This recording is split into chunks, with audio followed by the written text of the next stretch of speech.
ಸಬ್ಜೆಕ್ಟ್ಗಳಲ್ಲಿ out of 4 ತೆಗೆಯೋದು is a very aspirational ಅವ್ರ ಒಂದು ಒಳ್ಳೆ ಏಮ್ ಆಗಿರುತ್ತೆ.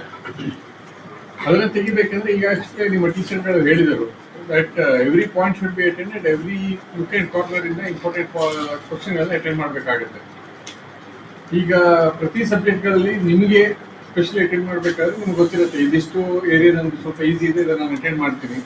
ಇನ್ನು ಈ ಪಾರ್ಟ್ಗಳಲ್ಲಿ ನನಗೆ ಸ್ವಲ್ಪ ಕನ್ಫ್ಯೂಷನ್ ಇದೆ ಅಥವಾ ಇದನ್ನು ಸಾಲ್ವ್ ಮಾಡೋದು ಕಷ್ಟ ಆಗ್ತಾಯಿದೆ ಅಂತ.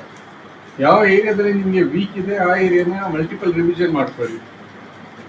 ಅಷ್ಟೇ ಅಲ್ಲದೆ ಮ್ಯಾಥ್ಸ್ ಟೀಚರ್ ಹೇಳಿದ್ರು ನೀವು CBSE ಅಥವಾ ICSE ಟೆಕ್ಸ್ಟ್ ಬುಕ್ಗಳನ್ನ ರೆಫರ್ ಮಾಡಿ ಅಂತ. This advice is only for those who are aiming or aspiring to become out of ಎಲ್ಲ ಸಬ್ಜೆಕ್ಟ್ಗಳಲ್ಲಿ 100 ತೆಗಿಬೇಕು ಅಂತ ಇರೋರು ಒಂದು ಲೆವೆಲ್ ಹೈಯರ್ ಟೆಕ್ಸ್ಟ್ ಬುಕ್ಗಳನ್ನ ನಿಮ್ಮ ಟೀಚರ್ಗಳ ಮೂಲಕ ರೆಫರ್ ಮಾಡ್ಕೊಳ್ಬೋದು ಆ ಸಮಸ್ಯೆಗಳನ್ನ, ಆ ಪ್ರಾಬ್ಲಮ್ಗಳು. ಸೊ ನಿಮಗೆ ಯಾವುದೇ out of syllabus text book, out of text book ಪ್ರಾಬ್ಲಮ್ಗಳು ಬಂದ್ರೂ ಅದನ್ನು ಸಾಲ್ವ್ ಮಾಡೋ ಟೆಂಪ್ಲೇಟ್ಗೆ ಗೊತ್ತಿರುತ್ತೆ.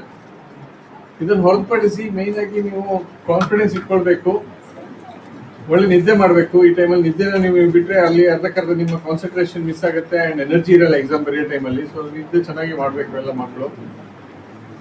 ಹಾಗೆ ಲಾಸ್ಟ್ ಮಿನಿಟ್ಗೆ ಬರೀ ರಿವಿಷನ್ ಇಟ್ಕೊಳ್ಳಿ. ಯು ಡೋಂಟ್ ಏನು ಹೊಸದನ್ನು ತಗೊಂಡು ಟೆನ್ಷನ್ ಮಾಡೋದು, ಇನ್ನೊಂದು ಯಾವುದೋ ಸಮಸ್ಯೆ ಬಂತು ನನಗೆ ಗೊತ್ತಿಲ್ಲ ಅಂತ ಟೆನ್ಷನ್ ಮಾಡ್ಕೊಳ್ಳೋ ಥರ ವ್ಯವಸ್ಥೆಗೆ ಯಾವುದು ಹೋಗಬಾರ್ದಾಗುತ್ತೆ.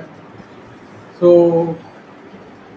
Have a good mind. ಚೆನ್ನಾಗಿ ಪ್ರಿಪೇರ್ ಆಗಿ ಹೋದಾಗ ಅದು ಖಂಡಿತ ಪಾಸಿಟಿವಿಟಿ ಬಂದಾಗ ಆ ಪಾಸಿಟಿವ್ ಮೈಂಡ್ ಸೆಟ್ಟಲ್ಲಿ ನಿಮಗೆ ಔಟ್ ಆಫ್ ಬರೋ ಚಾನ್ಸಸ್ಸು ಜಾಸ್ತಿ ಇದೆ. Thank you.